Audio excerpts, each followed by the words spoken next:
Game Plan, presented by the Salisbury University Seagulls in support of alumnus Dan Quinn. Welcome into the Game Plan with head coach Dan Quinn, Logan Paulsen. I'm your host, Bryan Colbert Jr. Coach, it's good to see you after a little break, a little bye week. How did you and the guys make the most of the bye week?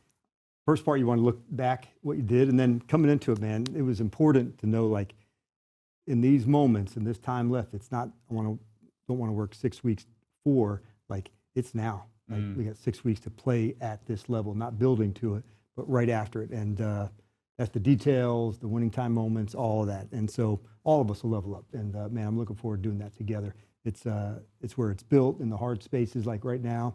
And that's what we intend on doing. How do you get that communicated to the guys? Is that something you kind of just rely on the leadership to do, or are you taking a team meeting and saying, like, this is our focus for the next 6 weeks? Yeah, I went after it right from the very beginning to say, man, like, these are the details, like, let's obsess about them, you know, and how we get better and what that looks like, and not waiting to do that, but like doing that right now, and how we go about it together. And so it's a cool group. I kind of said we're building a good place a year and a half in as an environment, but if this culture is going to be great ever, that it has to go through the hard things. It's got to come out the other end tougher, more resilient, ready to take on the hard things. So we're in that space right now. And it's kind of cool in a way, like, see what we're made of and where we can come out of it. And so there's a lot to take place in these months ahead. And Coach, if we start to preview tonight's game against the Broncos, we have seen our offensive skill positions change a lot. Injuries, different guys coming in. Who are you excited to see during this stretch? You know, Trey Burks is one that's, you know, there's something there. This is a hungry guy. He's got size and speed to go. I think he fits into what we do.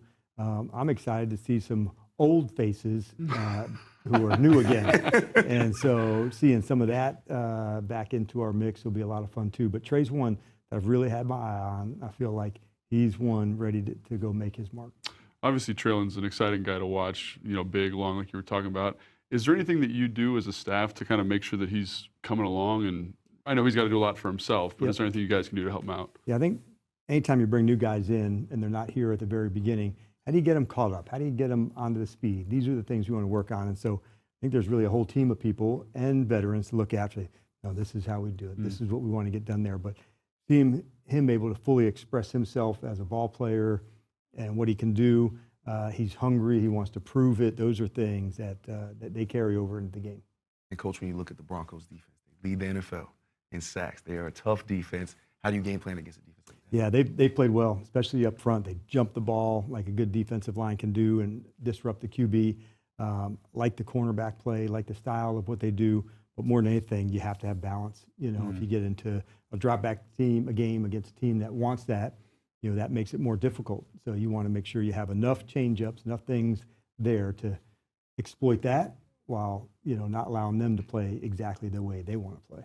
And it's kind of exciting to think about that group and then think about where the offensive line has grown to over the course of the season, you know, like kind of galvanized. Like, how important is it that group is gelling for the last 6 weeks of the season? Yeah, as you know, man, it's a line of scrimmage game and the run game. That's where it comes down to on both sides to say, can you run it when they know you're going to run it? You know, and can you stop it when you know they're going to run it? And those things, there's Dan, but there's something to that. And there's a power that comes with that. And I like that the group's starting to come together, because then the run action plays come together for more of the explosive plays.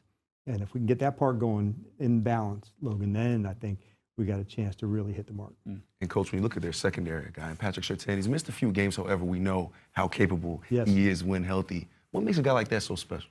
Yeah, I think he's patient at the line, Bryan. That's one thing. And like all good players, they're not in a hurry. You know, he can stay at the line, be disciplined with his technique, stay attached to a receiver based on the route that they're running, whether it's at 10 yards, longer, what could come. I had a chance to, you know, watch his father and be a part of the team, you know, when he was coming up, you know, in my time during Miami. And so to see his development take place at Alabama and into the NFL, it's no surprise, you know, that he's done well. We all saw that trajectory taking place. And you mentioned the patience there. Is that something that you can coach? You know, because it is something that all good players do. Running routes, pass protectors. It just seems like those special few have it. Is it something you can help facilitate? I think you can, because the more confident you are with your technique, the more patient you can be. If you're not quite sure, your feet start moving, you start getting antsy. If you're really confident, knowing if I do this just right, you know, I don't have to rush, I don't have to be in a hurry, this is how I'm going to do it. I think with Surtain, you've seen that. Yeah. And Coach, you talked about points of emphasis last week, and one of those was forcing turnovers. We talked about it all season long. How have you guys managed to get closer to that goal this weekend with that extra time? Yeah, we want to make sure that we're being smart in terms of the tackling. Say, okay, that you don't just take a shot at the ball without, going after it, but you want to make sure taking your shots at practice. So we kept track. Every time there was a ball carrier, every time there was a catch, are you thinking about it? Do you have a chance to go get it? How do you go catch the different types of passes as a DB or a linebacker? As a defensive player, you don't catch them right at the numbers. That they don't throw them there. And so, is it behind? Is it over your head? Is it down low? It's when your back turn and just catch the flash of the ball. So you try to put the guys in those spaces to catch the different types of throws that could come. Another thing you talked about, Coach, was setting edges. Yep. And that's something that, like you think it's pretty straightforward, set the edge, but it's becoming more complicated with all this pin pull stuff. Like, how has that process gone for you in the bye week? And 6 techniques and 9 techniques and how to play it all. It's been good. It's been strong. It's one of our areas of emphasis. Seeing the competition, O-line to D-line, back and forth, doing that at practice helps. Now you get as full a speed rep as you can going against, the ones-on-ones. That helps a lot. But those are a few of the things. Creating takeaways, edge setting on defense, obviously taking care of the ball in these winning time moments, guys. Can we go nail it in those times? It's a 4th down, it's a 2-point play, it's a 2-minute conversion. Those are the things we're going to nail. And Coach, we're playing a really good quarterback in Bo Nix, a year 2 guy who can get it done with his arm, but could also get it done with his legs. Yeah. How do you slow a guy down like that has that type of ability? Yeah, he's got real ability to extend plays, and so you want to practice that way where a play could get outside the pocket.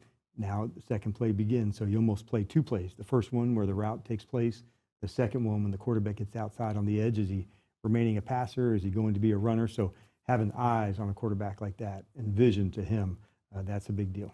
So what's the communication with the secondary? Because I think that's one of the hardest things in football to deal with for those secondary guys, because the down just gets so long. What's the point of emphasis in that situation for the guys in the back end? Yeah, we really apply it into 2 plays. So when he breaks outside of contain, you almost reset and you go attach to somebody. Whether you're in a zone, you go attach. If you're already playing man-to-man, it's easier. Can you cut to somebody and help? But what you don't want to do is if you're locked up in man, that's your person. Right. You take him and you don't look back to the QB knowing those plays are getting extended, counting on the whole player or rat player, the defensive line to get there in that space. And Coach, when you're game planning against a coach like Sean Payton, who's one of the better play callers in the NFL, what makes him so special? I think the unpredictability's always had a great screen game. Forever the running backs have been such a central part of their offense. Big backs, 3rd down backs, how can they get the ball out of the backfield? Receivers that could stretch the field, receivers that were intermediate throwers. So having a good balance, I think that's what's always made going against Sean difficult. And you have some familiarity with him. So does that help or does it hurt? Because it's like, you know what he knows and he knows what you know. Yeah, or for sure. Like, how do you manage that? You don't show him everything. Because there's a lot of personnel groups that come in when you go over a whole season. Now, they won't be for every game, but you need to prepare and what you have to count on. And we'll have a few wrinkles, too. And Coach, we'll be back at the crib. It's been away for a while. How excited are you to be in front of the best fans in the NFL again? You know what? It's awesome. I was just telling somebody earlier today how exciting it is. When you're here at home, you feel the energy of our crowd, their support. And from the player standpoint, from the coaching standpoint, it's an advantage. And we feel it, that energy, and just looking around, seeing all the burgundy and gold, like it's exactly what you'd hope you'd find, as a ball player, as a coach, in a home field advantage. It's to see that turn in a year's time has been like absolutely awesome. And Coach, we appreciate your time always, but you and Logan got to get into some field study. No doubt. Appreciate you. We'll see you back on the couch in a little bit. Always great getting to sit with Coach and Logan. Now, while they prepare for some film study, let's get into our Prime Player, brought to you by DC Prime, Loudon's Premier Steakhouse. For dinner reservations or private dining, call 703-840-2099. And this week's Prime Player is wide receiver Deebo Samuel Sr. In his first year in the burgundy and gold, Deebo has been as advertised, leading our offense in an abundance of statistics. Let's take a full look at Deebo's numbers through 11 weeks into the season. He leads the team with 53 receptions and 470 receiving yards. He also leads the team with 6 touchdowns. Now, Deebo is making an impact here in Washington. His 53 receptions and 6 touchdowns on the season are already more than his entire 2024 season. Big shout out to Deebo. Can't wait to see what he does for the rest of the season. Now, we are headed to break, but coming up, Coach and Logan break down some Commanders highlights in film study. And later on, Logan, Coach, and I will count down the kickoff. We'll be back after the break. The Game Plan is presented by the Salisbury University Seagulls in support of alumnus Dan Quinn. And by the Maryland Lottery Fast Play Games. Play fast, win fast today. Please play responsibly. Welcome back into the Game Plan with Dan Quinn, presented by Salisbury University. It's time for Field Study, sponsored by Salisbury University Seagulls in support of alumnus Dan Quinn. Take it away, Coach and Logan. Coach, I always love hopping in the film room with you, and there was so much good stuff from this Dolphins game defensively that I felt like we could touch on it to make sure that we get that going versus the Broncos tonight. So let's talk about our guy, Jordan McGee, number 58. Yep. I just like watching him mature each and every week has been really cool, man. And like this is a perfect play for it, right? We're going to get in this kind of Tampa 2, great disguise first and foremost here. Tampa 2, he's going to be the Tampa player. And great job by Revo to kind of set it off here in terms of great coverage and taking away the dig. And then McGee making a tackle in space. Yeah, I think that's the whole key to this thing, like having disguise, pre-snap Logan. And then when it can look like something different after the snap, that's a big deal. So allowing Revo to be the run-through player. Jordan, we had a big emphasis on setting the edge. So for him to panic back out into his drop, get squared back up, and get vision back on the QB, I think that's always kind of the critical part. And then now, man, what a cool play by him, putting his foot in the ground and then coming right back out. And A-Chain's a fantastic player in space. So this is a hard tackle, using the sideline to his advantage and tracking. Yeah, we were proud of him for this one. I was going to say, this is one of the fastest backs in the NFL, and he eats up this grass like it's nothing. And so to see this young player using his athleticism, staying square, Coach, like I don't see him crossing over here. Yeah, I've heard you talk about before, stay square on the tackle. That's right. Like, that's a big-time deal right there. Yep, I like seeing guys coming out of stack and flying, just knowing like that's the energy, that's the toughness, whether it's Reeves, Mikey, it's the D-line. And so it's going to take everybody to go hauling ass and going to get your stops. And I think the other thing, too, I just noticed it right now where we're talking, is like just the disguise and watching the quarterback here and watch how he kind of double clutches this thing, because he's expecting man, cover 3, it ends up being Tampa 2. Yep. You see that little action there, kind of pulls it down. It's just a great job of kind of providing a little bit of consternation so that when the ball comes out, you can rally and make a tackle. You go all the way back and just, the physicality of how you want to do things and being physical all the way through, whether you see Kinlaw up front, knocking people back. Those are the traits that you need when you're playing cover 2 and you have vision defense. Because if you don't have those guys affecting the QB, notice that. He's ejecting this guy. What's going on here, Coach? I think he got tripped up, but you have to make sure, man, like there's physicality in the way that you want to play. It looks good on the highlight reel, right? It does. So yeah, I love this play, love the execution, love the detail, love the hustle, right? And then, Coach, when we were doing questions earlier, you were talking about sometimes you got to stop the run when you know they're going to run it. Yep. And to me, this is the perfect play. This is like a little bit of a duo. They're kind of blocking down here. They're going to come back and kick out. And our guy Frankie, man, like he is a football player, mouthpiece in, neck roll on. Because this tight end says, I'm going to kick you out. And he says, I don't think so, bro. Let's just get in here and just wreak havoc. Yeah, that's linebacker play. If you watch 58, if you watch 4, going downhill, being aggressive, knowing down on the goal line, there are no ties. Like you can't, there's no ties allowed. And so that's not a tie. He's a physical. Jordan setting the new line of scrimmage. And then at the end, Reeves coming in to cap off, Samerstill coming in to cap off, meaning, hey, I'm going to take the extra step and go. And then when you see after that, man, commander energy flying around over the pile and knowing that's the momentum that you need. Yeah, and I love that you said cap off there because, again, like this is a great play by Frankie, get hands on the ball carrier, but the play's still going. And right, so when you get these guys in and around the football, headhunting a little bit, looking for that knockback you talk about so often. Like that's great to see right here. This is the energy, man. That's as fun as it gets to play defense right there.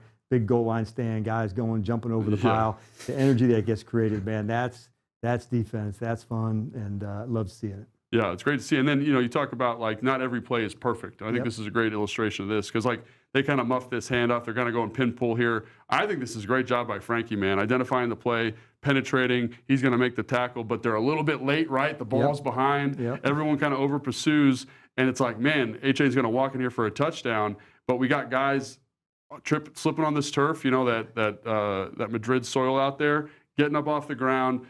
Jonathan Jones fighting for the football up here. Like guys just straining to make plays in this defense for every blade of grass. Yeah, you just got to make the choice, man. And it wasn't ideal how we defended it, but at the end of it, man, you got to go finish the play. And I love John Jones is the one up on the top. Yeah. He's the one that didn't allow this to be a score.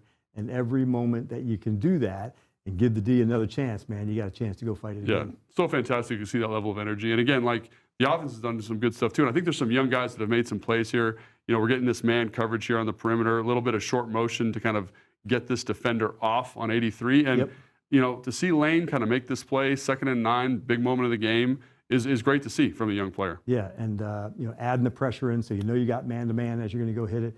And then now you got your chance. There's the hole. There's the spot to go get it. And if you can make this catch, all right, with that hit coming downhill, that type of concentration, that's a big play. That's living big in the NFL right there, man, on the crossing route. You talked about the blitz pickup, great, but also Marcus with his eyes, right? He's checking the safety, holding out here just for a beat. And this is NFL open, man. And so if you want to play NFL receiver, these are the types of plays you got to make. So it's great to see the young guy coming along in that capacity. That's right.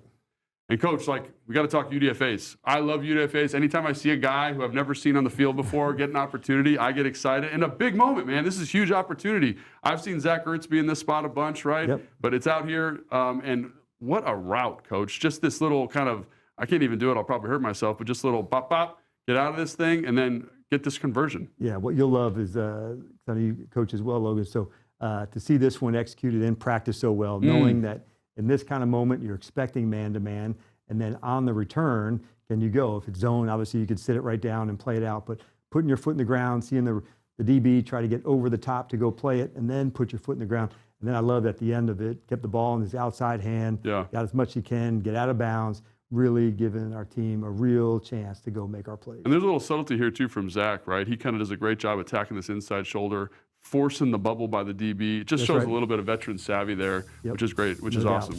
So, Coach, love to see the young guys playing. Love to see the energy the defense is playing with. Can't watch you play tonight against the Broncos. Right on. Shout out to Coach and Logan for that film study. Now, while they work their way back to the couch, let's get into our winning numbers brought to you by Maryland Lottery. Please play responsibly. And those winning numbers are from our veteran linebacker and future Hall of Famer, Bobby Wagner. During Week 11 versus the Dolphins, linebacker Bobby Wagner recorded his 100th tackle of the season in the third quarter of that game. Now, that tackle made history, marking his 14th consecutive 100-tackle season, which ties the all-time NFL record. And whose elite company does Bobby join? None other than the Captain London Fletcher. What an incredible milestone that only 2 players in NFL history have accomplished. Congratulations to our guy Bobby. Now, let's take a look at more of our upcoming competition. It's time for a competitive edge brought to you by FanDuel. Make every moment more with FanDuel, an official partner of the Washington Commanders. And here's a look at some of the numbers from Washington and their upcoming competition. Washington enters its Week 13 coming off of a bye week with a 3-8 record and sitting in 3rd place in the NFC East. Through 12 weeks, the Burgundy and Gold offense has been sitting amongst the top 10 in rushing yards per game all season long, averaging just over 138 rushing yards a game, while also throwing for over 204 passing yards per game. Now, on the flip side, the Broncos, led by quarterback Bo Nix, are also coming off of a Week 13 bye, but have sitting atop the AFC West with a 9-2 record. The Broncos' defense has been highly touted as one of the best in the league, leading in sacks with 49. The Commanders will host the Broncos for some Sunday Night Football back at the crib at Northwest Stadium. Can't wait to see you there, Commanders family. Now we gotta go to break, but be sure to stick around because Logan, Coach, and I will be right back, counting down the kickoff and talking more about this Week 13 matchup. We'll be back after the break. Welcome back into the Game Plan with Dan Quinn, sponsored by Salisbury University Seagulls in support of alumnus Dan Quinn. It's time for your must-watch moment, presented by Marsh McLennan Agency. This week's must-watch moment is Bobby Wagner's goal line pass breakup against the Dolphins. In Week 11 versus Miami, Wagner had a pivotal defensive stop. On a 4th and goal play, he knocked down a pass to give the Commanders possession of the ball on downs and stop the Dolphins from taking the lead. Wagner leads the team in tackles, but still came up clutch, dropping into coverage on that play. A game-changing play from a game-changing player. And now it's time for our countdown to kickoff, presented by SeatGeek. The most disruptive idea in ticketing, a ticket that works. Expect the expected. SeatGeek. Coach, it's been a fun show, but now it's time for some prime-time action. What can the fans expect from our team tonight against the Denver Broncos? I think, number one, you can expect our team, man, to come out with the toughness, the energy, the physicality that it's going to take to win this game. And we're up for it, man. Like, you're going to feel that energy, and we're ready to go however long it goes. 4 quarters, 5 quarters, like, we're down for that. So, Coach, like, what was the message? Like, obviously you want that tonight, but, like, to get that result tonight, like, what's the message day in and out, like in the week of practice to get to today? Yeah, they had to earn this win during the week. Yeah, you know? And if you put the reps in and have those practices where like, damn, that was hard, but I love this. And if you get to that space and put that kind of work in, you can't help but play well. Yeah. But you have to put that work in. And when you do, there's some things that are gained. It's hard when you have those hard practices and you put the work in, but there's also something on the other side of that. And that's, comes with that kind of execution and you're ready for the fight. Coach, you got Logan juiced up, man. He ready to go. Love it. Coach, we appreciate your time as always. Good luck tonight. This is the Game Plan with head coach Dan Quinn, Logan Paulsen. I'm your host, Bryan Colbert Jr. We'll see y'all at the crib at Northwest Stadium, Commanders family. The Game Plan, sponsored by Salisbury University, was filmed at the Big Bear AI Command Center studio. Big Bear AI offers mission-ready AI for a rapidly evolving world, proudly protecting the Washington Commanders and its fans.